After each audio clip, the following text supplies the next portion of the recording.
Hello viewers. Citizen படத்துல சொல்ற மாதிரி இந்திய வரைபடத்திலிருந்து கிட்டத்தட்ட 1958க்கு முன்னாடி இருந்த சில கிராமங்கள் காணாம போச்சு. அந்த கிராமங்கள் பத்தின கதைன்னு சொல்லலாம். இந்திய தேசிய வரைபடத்துல இருந்து ஒரு கிராமமே தொலைஞ்சு போயிருக்கு. எஸ். அந்த சிற்றூர்கள்ல வாழ்ந்த மனிதர்கள் அந்த இடத்தை விட்டு அகதிகளா வெளியேறும் போது அவங்க மனசுல ஏற்பட்ட மண் சார்ந்த போராட்டங்களுடைய உணர்வுகளை பத்தி சொல்ற கதைன்னு சொல்லலாம். வைகை அணை நம்ம எல்லாரும் பார்த்திருக்கோம். கிட்டத்தட்ட 60 ஆண்டுகள் தாண்டி நல்ல உயரமாகவும் பெரும் கொள்ளளவும் கொண்ட ஒரு அணை. 1959 அந்த அணை திறக்கப்பட்டது. அதோட உயரம் 111 அடி, கிட்டத்தட்ட 71 அடி வரை நீர்த்தேக்கம் பண்ணக்கூடிய ஒரு அணை. என்னைக்காவது நம்ம யோசிச்சிருக்கோமா? அணைகள் மனிதர்களால கட்டப்பட்டதுன்னு தெரியும். ஆனா இவ்வளவு பெரிய பரப்பளவு நீர் தேங்கி இருக்கே, அங்க யாரும் வாழ்ந்தார்களா அப்படின்னு நம்ம என்னைக்காவது யோசிச்சிருக்கோமா அப்படின்னா அந்த கேள்விக்கு பதில் ஆமா. கிட்டத்தட்ட 12 சிற்றூர்கள் அந்த இடத்துல இருந்திருக்கு. சொன்னா நம்ப முடியாது. ஆனா அங்க வாழ்ந்த மக்கள் காலி செஞ்சு அந்த இடத்துல நிரப்பப்பட்டதுதான் அந்த வைகை அணையில இருக்கிற தண்ணீர் அப்படின்னு சொன்னா நம்மளால நம்ப முடியுமா? நம்பித்தான் ஆகணும் அப்படின்னு சொல்ற ஒரு புத்தகம் தான் இன்னைக்கு நம்ம சேனல்ல பார்க்கக்கூடிய புத்தகம். இன்னைக்கு நம்ம பார்க்க போற புத்தகம் எவ்வளவு துயரம் மிகுந்ததா இருக்கும் அப்படிங்கிறத நினைச்சு பாருங்க. அதுதான் கள்ளிக்காட்டு இதிகாசம். எழுதியவர் வைரமுத்து.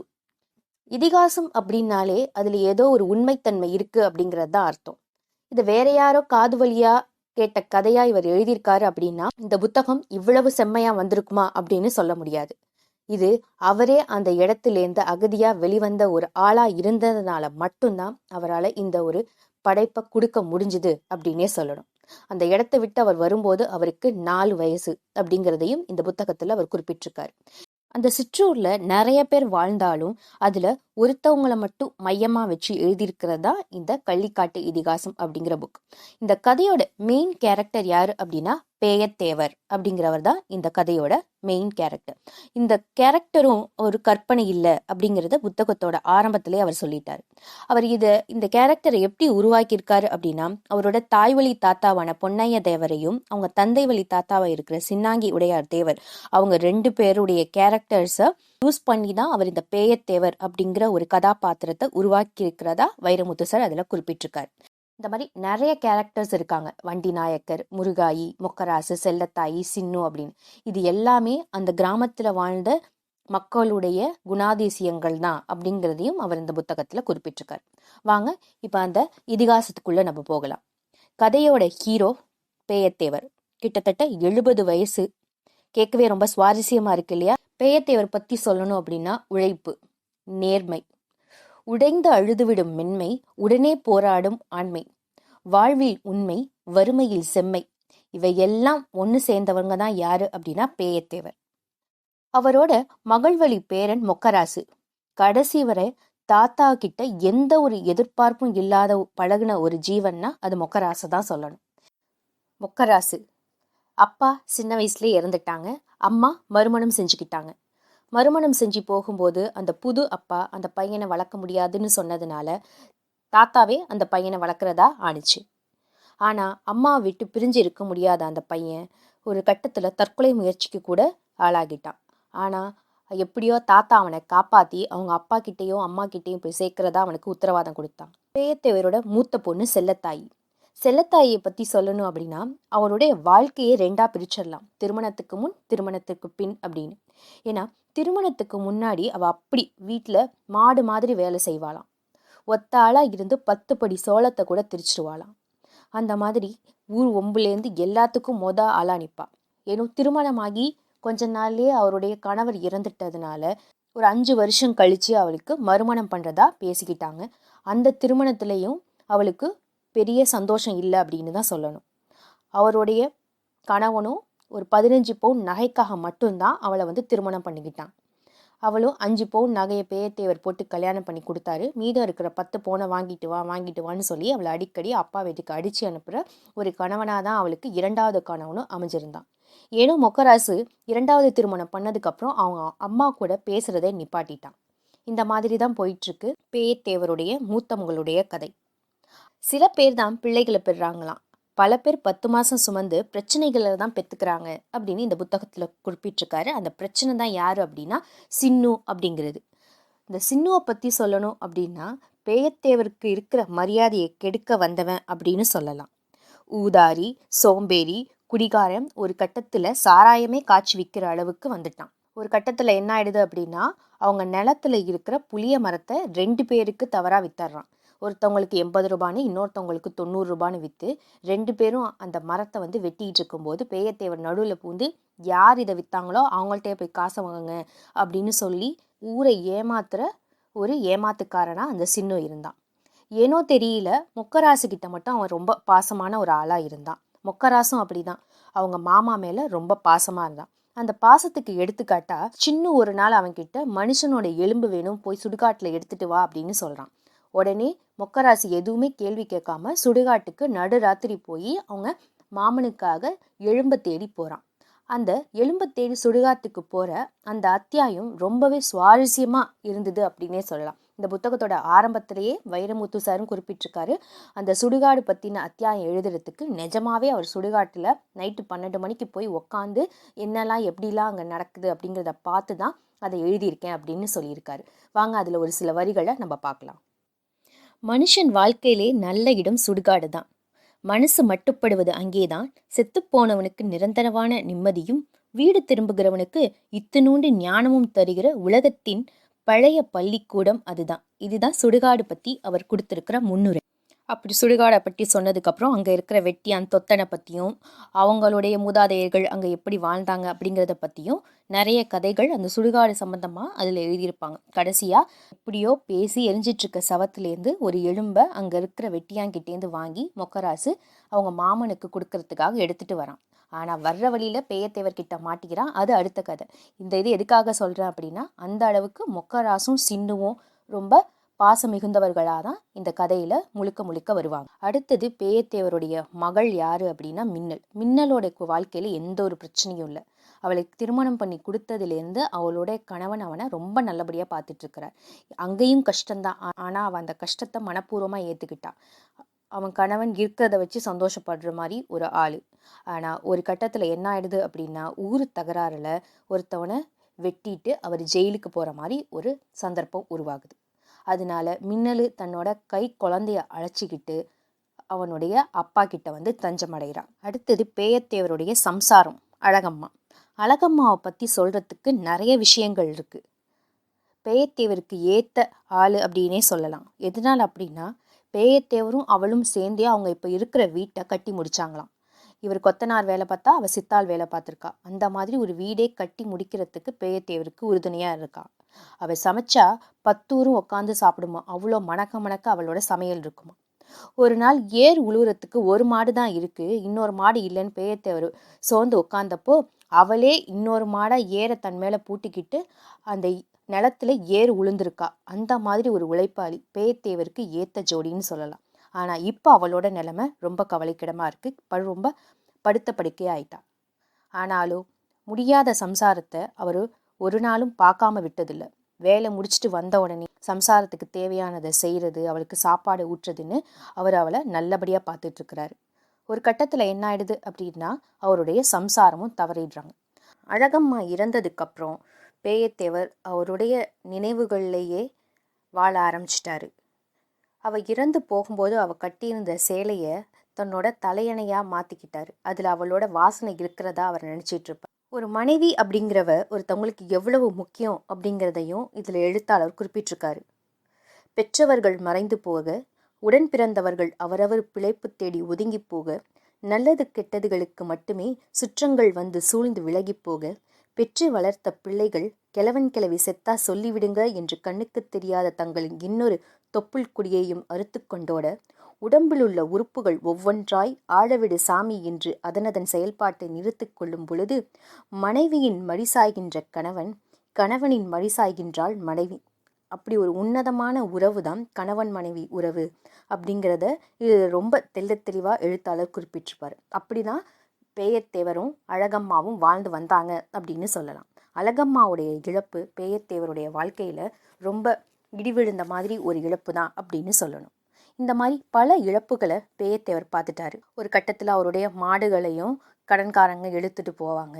அப்புறம் வர்ற காசு எல்லாமே இந்த 3 பசங்களுடைய தேவைகளுக்கே சரியா போயிடும். மூத்த பொண்ணுக்கு தங்க பவுன் வாங்குறதுக்கு ஒரு காசு, சின்னு ஊதாரித்தனமா இருந்துட்டு அப்பப்ப அடிதடி பண்ணி அப்பா கிட்டேருந்து காசை எடுத்துட்டு போயிடுவான். அடுத்தது 3வது பொண்ணு அவனுடைய கணவனை காப்பாத்துறதுக்காக வக்கீலுக்குன்னு பாதி காசு போயிடும். இந்த மாதிரியே அவருக்கு வர்ற காசு எல்லாமே அவங்க பசங்க செலவழிக்கிறதுக்கே சரியா போயிடுது அப்படின்னு சொல்லலாம். அடுத்து ஒரு முக்கியமான கதாபாத்திரம் இதுல இருக்கு. அது முருகாயின்னு சொல்லலாம். முருகாயி அவங்க வீட்டோட இருக்கிற ஒரு பாட்டி. இவங்களுக்கு வேணுங்கிறத சமைச்சு தர்றது, அவங்களுக்கு வேணுங்கிறத பார்த்து பார்த்து பண்ணுற மாதிரி இருக்கிற ஒரு ஆளாக அந்த வீட்டில் இருக்கிறாங்க. அவங்க அம்மா இறந்ததுக்கப்புறம் அவங்க 2 பொண்ணுங்களே என்ன ஆயிடுறாங்க அப்படின்னா, முருகாயியை எப்படியாவது வீட்டை விட்டு துரத்தணும் அப்படின்னு முடிவு பண்ணி அவன் மேலே இல்லாத பொல்லாத பழியெல்லாம் சொல்கிறாங்க. அவங்க பையனே என்ன சொல்லிடுறாரு அப்படின்னா, அம்மா இறந்ததுக்கப்புறம் முருகாயி கூட நீ சந்தோஷமாக இருக்கிறியா அப்படின்னு பேயத்தேவர்கிட்டயே கேட்டு, இதை கேட்டு பேயத்தேவர் ரொம்ப உடஞ்சி போயிடுறாரு. இதெல்லாமே தெரிஞ்சு முருகாயி எதுவுமே பேசாமல் அந்த வீட்டிலேயே வாழ்ந்துட்டுருக்கா. ஒரு கட்டத்தில் அந்த 2 மகள்களும் முருகாயி கூட சண்டை போட்டு அவளை வீட்டை விட்டு துரத்திடுறாங்க. ஆனாலும் இத்தனை நாள் சோறு போட்டவங்க கிட்ட சொல்லிட்டு போகாமல் இருக்கக்கூடாது அப்படின்னு முருகாயி ஊருக்கு வெளியில் உட்காந்துருக்கா. அப்போ பேயத்தேவர் வந்ததுக்கப்புறம் பேயத்தேவர்கிட்ட சொல்லிட்டு போகிறா, நான் எங்கேயாவது போயிடுறேன் அப்படின்னு. அப்போது பேயத்தேவர் என்ன சொல்கிறாரு அப்படின்னா, நான் செத்தா தூக்கி போட நீ வேணும், நீ செத்தா தூக்கி போட நான் வேணும் அப்படின்னு சொல்லி அவளை அவங்களோட வீட்டுக்கு அழைச்சிட்டு போகிறான். அப்போது அவள் காலிலே அவள் விழுந்து கண்ணீர் விட்டு அழறா. அப்போது 50 வருஷம் அந்த வீட்டிலே இருந்தும் அவளை தொட்டு தூக்காத பேயத்தேவர் அன்னைக்கு தான் முதல்ல அவளை தொட்டு தூக்குறார். அப்போது அவளுடைய நினைவுகள் ஒரு 30 வருஷத்துக்கு பின்னாடி போகுது. ரொம்ப அழகான காதல் கதையாக முருகாய்க்கு வேற ஒரு இடத்துல திருமணம் ஆகுது. ஆனால் அங்கே அவருடைய கணவர் இறந்து வீட்டுக்கு வந்துடுறா. வீட்டுக்கு வந்ததுக்கப்புறம் அவங்க அம்மா அவங்க அப்பா 2 பேருமே நோய்வாய்க்கப்பட்டு இறந்துடுறாங்க. ஒரு கட்டத்தில் பேயத்தேவர் அவளை அழைச்சிட்டு வந்து அழகம்மா கிட்ட கொடுக்குறா, நீ இனிமே நீ தான் இவளை பார்த்துக்கணும் அப்படின்னு. அதுலேருந்து முருகாயி அந்த வீட்டிலே தான் இருக்கா. ஆனால் எந்த ஒரு தவறான எண்ணத்துலையும் இல்லை. தனக்கு சோறு போட்ட ஒரு எஜமானாகவும் தான் விரும்பின ஒரு ஆளாகவும் மட்டும் மனசுக்குள்ளே மட்டும் நினச்சிக்கிட்டு அவள் அந்த வீட்டிலே வாழ்ந்துட்டுருக்கா. அப்படி ஒரு அழகான கதையாக தான் முருகாயி பேயத்தேவருடைய காதல் கதை இருந்தது அப்படின்னு சொல்லணும். அந்த மாதிரி முருகாயி கடைசி வரைக்கும் பேயத்தேவர் கூடயே இருக்கிறான். இதெல்லாம் விட ரொம்ப முக்கியமான ஒரு ஆள் வண்டி நாயக்கர். வண்டி நாயக்கர் பற்றி சொல்லணும் அப்படின்னா அந்த ஊர்லேயே ஒரு பெரிய ஆள். பேயத்தேவருடைய ஒரு நண்பர்னு சொல்லலாம். நல்லது கெட்டது எதுனாலும் பேயத்தேவர் போய் சொல்கிற ஒரு ஆளாக தான் வண்டி நாயக்கர் இருக்கிறார்.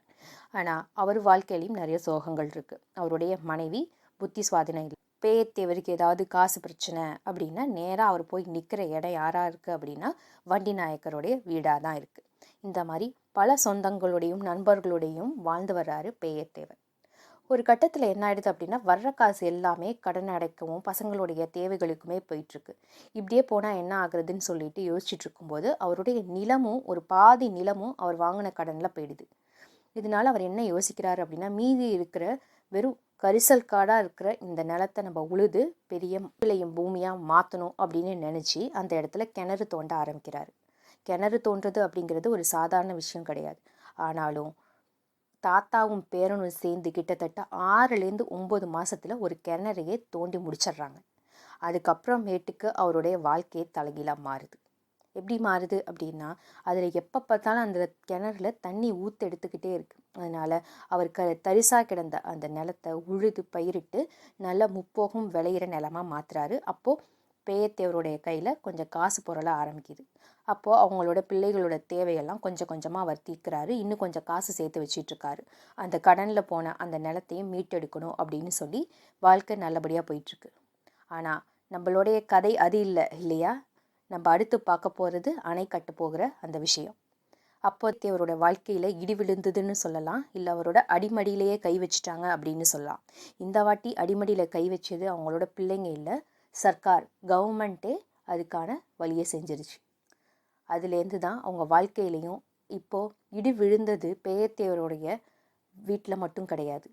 கிட்டத்தட்ட 12 கிராமங்களில் இருக்கிற மக்கள் எல்லார் தலையிலையும் இடி விழுற மாதிரி ஒரு விஷயம் வருது.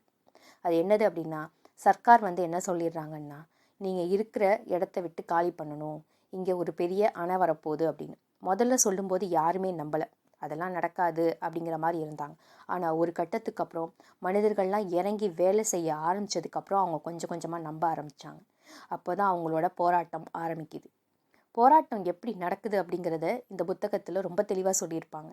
அங்கே இருக்கிறவங்க மேலே கல்லை கொண்டு எறிகிறோம் அப்படின்னு அவங்கள மிரட்டுறது, அப்புறமேட்டுக்கு அந்த டிராக்டருடைய சாவி எடுத்து தூர போடுறது, இந்த மாதிரி நிறைய விஷயங்கள் போராட்டங்கள் நடக்கிறதுக்கான ஆரம்ப புள்ளியாக இருக்குது. அது ஒரு கட்டத்தில் என்ன ஆகிடுது அப்படின்னா, சர்க்காரும் மக்களும் ஒன்றா உட்காந்து பேசி அவங்க நிலத்துக்கு தனியாக ஒரு காசு, வீட்டுக்கு தனியாக ஒரு காசு, கிணறு இருக்கிற நிலத்துக்கு ஒரு காசு அப்படின்னு காசை பிரித்து அவங்க வாங்கிட்டு இந்த நிலத்தை விட்டு போகிறதா முடிவு பண்ணுறாங்க. ஒரு 6 மாதத்துக்கு முன்னாடியே இது எல்லாம் முடிவாயிடுது. அணையும் நல்ல மலன்னு கட்டி முடிச்சிடுறாங்க. அந்த ஊரில் இருக்கிற எல்லாருமே அந்த இடத்த விட்டு போக ஆரம்பிச்சிட்டாங்க. எதனால் அப்படின்னா, அவங்களுக்கு முன்னாடி இருக்கிற கிராமத்துலலாம் 6 மாதத்துக்கு அப்புறம் அணையிலேருந்து அணைக்கு தண்ணி வர ஆரம்பிச்சிருச்சு. இன்னும் அடுத்தது இந்த கள்ளிப்பட்டு அப்படிங்கிற ஒரு ஊர் கொஞ்சம் மேடாக இருக்கிறதுனால அங்கே தண்ணி வரத்துக்கு கொஞ்சம் லேட் ஆகும் அப்படின்னு அவங்களாம் நினச்சாங்க. ஆனால் அதுலேயும் கிட்டத்தட்ட வந்துடுச்சு. ஸோ கள்ளிப்பட்டியில் இருக்கிற மக்களும் அந்த ஊரை விட்டு வேறு ஊருக்கு போகிறதா முடிவு பண்ணி கிளம்ப ஆரம்பிச்சிட்டாங்க. ஆனால் பேயத்தேவருக்கு மட்டும் அந்த இடத்த விட்டு வரத்துக்கு மனசே வரல. அவரும் ஒரு கட்டத்தில் கிளம்புற சூழ்நிலை வருது. எப்போ அப்படின்னா, அவங்க ஊர்கிட்ட அந்த தண்ணி வரும்போது தான் அவரும் அந்த வீட்டை விட்டு கிளம்புறாரு. அந்த வீட்டை விட்டு கிளம்பும்போது தண்ணி ரொம்ப கிட்டக்க வர ஆரம்பிச்சிடுச்சு. ஆனாலும் 70 வயசான பேயத்தேவர் கொஞ்சமும் தளர்ச்சி அடையாமல் வண்டி மாடை பூட்டிக்கிட்டு 3-4 வாட்டி அடிக்கிறார். முதல்ல உயிருள்ளவங்கள்லாம் ஏற்றணும் அப்படின்னு சொல்லி அவங்க மக, பேரன், பேத்தி, அப்புறம் அங்கே இருக்கிற ஆடு, மாடு, கோழி அது எல்லாத்தையுமே ஃபஸ்ட்டு ஏற்றி போய் விட்டுறாரு. அடுத்தது என்ன பண்ணுறாங்க அப்படின்னா, அங்கே இருக்கிற முக்கியமான பொருட்கள் எல்லாத்தையும் எடுத்துகிட்டு வந்து வைக்கிறார். கடைசியாக மொக்கராசும் அவரும் வீட்டில் இருக்கிற தூண், ஜன்னல் அதெல்லாம் எடுக்கிறாரு. எதுக்காக அதெல்லாம் எடுக்கிறாரு அப்படின்னா, அதில் அவங்க முன்னோர்களுடைய கை ரேகை மற்ற அவங்க வாழ்ந்து வந்த கதைகள் எல்லாம் அந்த ஜன்னலும் கதவும் தான் சொல்லும் அப்படிங்கிற ஒரு காரணத்தினால அவர் அதையும் எடுக்க போகிறாரு. திரும்பி வந்தாரா வரலையா அப்படிங்கிறதோட சோகமாக முடிகிற ஒரு கதை தான் இந்த கள்ளிக்காட்டு இதிகாசம். இந்த கதையை படித்து முடிக்கும்போது எல்லாருக்குள்ளேயும் ஒரு கனத்த மனசு தான் இருக்கும் அப்படின்னு சொல்லணும். எதனால் அப்படின்னா, நம்ம முன்னோர்கள் எப்படிலாம் வாழ்ந்திருக்காங்க, எப்படிலாம் ஒரு அகதிகளாக இருக்கும்போது ஒரு தங்கள் வாழ்ந்த இடத்த விட்டு இன்னொரு இடத்துக்கு போகும்போது அவங்க எவ்வளோ ஒரு மனக்குமுறலோடு அந்த இடத்த விட்டு போவாங்க அப்படிங்கிறதெல்லாம் சொல்கிற ஒரு கதையாக தான் இந்த கள்ளிக்காட்டு இதிகாசம் இருக்குது. இதில் அந்த புத்தகத்திலே அவர் கடைசியாக சொல்லியிருக்காரு, கடைசி அத்தியாயம் எழுதி முடித்த கனத்த மனதோடு வைகை அணையின் மதகு தார்ச்சாலையில் படுத்து புரண்டு கொண்டே இந்த படைப்புக்காக காலம் எங்களை தண்ணீரில் அமிழ்த்தி பிழிந்து தரையில் வீசியதோ என்று கடைவெளியில் நீரொழுக நினைத்து கொண்டேன் அப்படின்னு வைரமுத்து இந்த கடைசி அத்தியாயத்தை எழுதும்போது எவ்வளோ மனக்குமுறலோடு இருந்திருக்காரு அப்படிங்கிறதையும் இதில் பதிவு பண்ணியிருக்காரு. ரொம்பவே படிக்க வேண்டிய ஒரு புத்தகம். எல்லாருக்குமே டைம் இருந்தது அப்படின்னா, நம்ம வரலாறை தெரிஞ்சுக்கணும் அப்படின்னு நினச்சிங்க அப்படின்னா இந்த புத்தகத்தை படிங்க அப்படின்னே சொல்லுவேன். தேங்க்யூ.